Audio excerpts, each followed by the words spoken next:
si blíž, blíž než strach, blíž než stín. Říká se pozor, drž si odstup, jako by láska bolela na dotek. Učí se vyslovit tvé jméno potichu a přitom čekáš s otevřeným srdcem. Slova o tobě znějí tvrdě a chladně, ale písmo šeptá pravdu stále. Nejvyšší, když se přiblížím, strach se rozplyne, krok se stiší.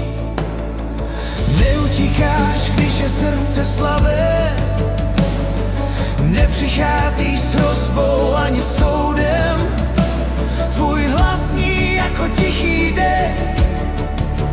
Pojď blíž, pojď blíž.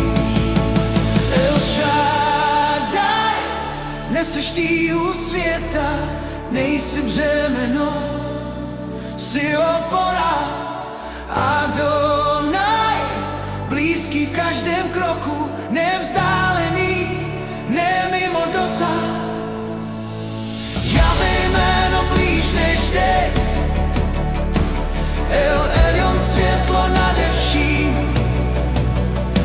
Kdo tě pozná, přestane se bát, protože láska proudí dál a dál.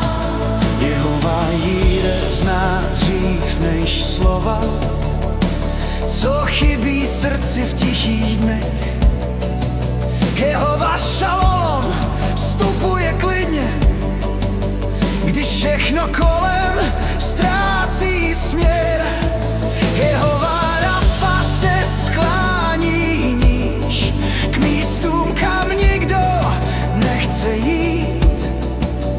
Nejvyšší v každém tvém jménu je blízkost, co dává znovu žít.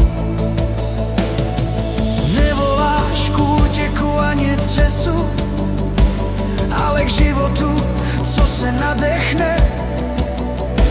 Tvá svatost není vzdálená, je to láska, co uzdravuje.